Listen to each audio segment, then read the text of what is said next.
And sometimes I'm simply lucky when I'm standing in the vineyard and Nebel, what's the English word for fog? And fog is in the valley. Yeah.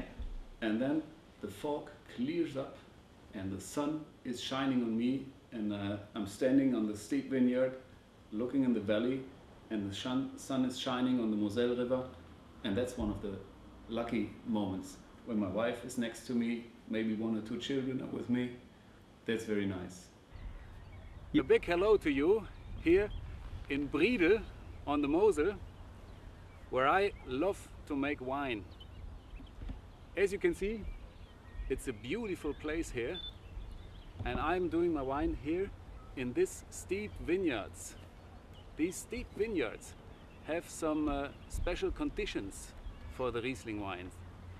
On the one hand is a very spicy soil, giving a special mineral taste to the wine. And on the other hand, on these steep vineyards, I can pick the grapes very late. And if I pick them very late, the acidity of the wines is much lower and much more harmonic, and it's more fun drinking them.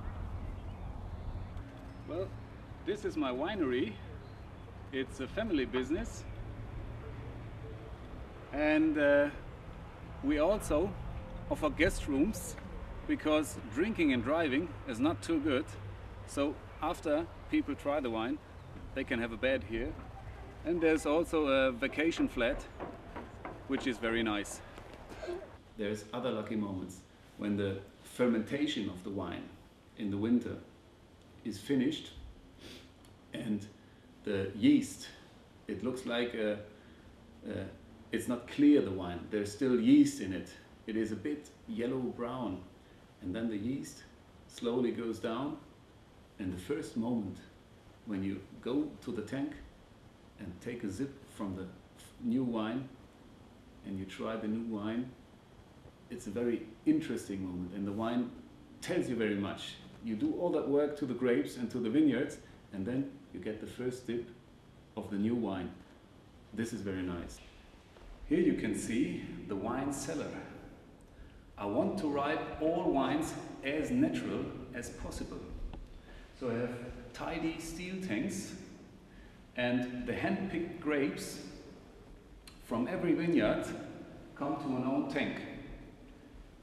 And when they ripe here in the cellar, I can see the character of each vineyard in the different tanks.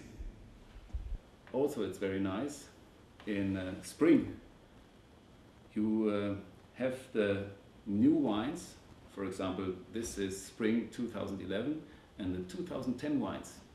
You fill them in bottles and you present them. You show them to your customers, to the restaurants, to dealers, and to the people who come to me and enjoy the wines.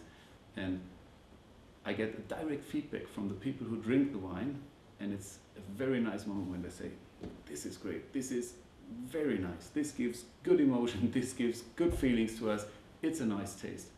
And of course, if you win as much prizes as I do. I love my job as a winemaker because I'm independent. I do it for my family and me. Every day is different. On the one day, I stand sweating in the vineyards, and when I come home, I meet people here and have a glass of wine with them. And it's also part of my job. And I love drinking wine and contacting the people. I get a direct feedback for my work, which is very nice. And we do everything. We grow the plants, we grow them up, we pick the grapes, and we do the wine in one hand. It's nice that we have the whole thing in our hands. And that fun that I have in job, I try to put that feelings into the wine. And many people get part of that good feelings when they have our wine. My wife and me, we love label design. The wine should be fun. it's nice to drink it, and we try to transport that in the label. It should be a nice decoration for the table, and it should tell from fun. This is a retro design, yes, and we have, because one design was not enough for you, we have different designs. This is a retro design, and this is our terroir design, and we chose the colors of the slate where the wine is grown on. When I was a child, I was forced to work because it's a family business and you have to work if you want or not. And when I was a child, I remember I hated to go to the wine fields. And there was always rain when I remember. And when you pick the grapes, the water was running down here. And it was 8 degrees maybe. And if you looked for the time, it was 9 o'clock in the morning and it was still 8 hours to go. And I hated it. And so I took a completely different job. And I changed. Of course, I learned making wine because I'm born in a family. My brother is a winemaker, my father is a winemaker, his father was a winemaker, and the father of the father was a winemaker. So of course, I learned the job, but then I did another job.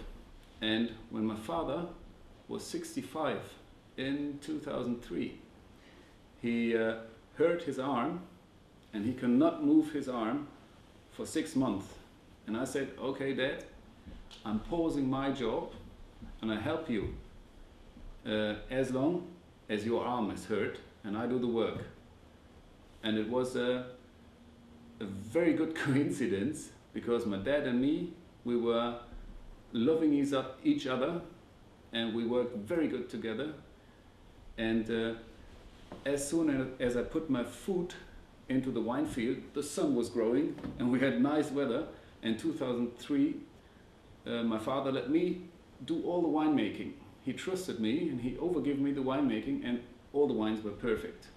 And so the fate wanted me to be a winemaker, and I never go back to my other job.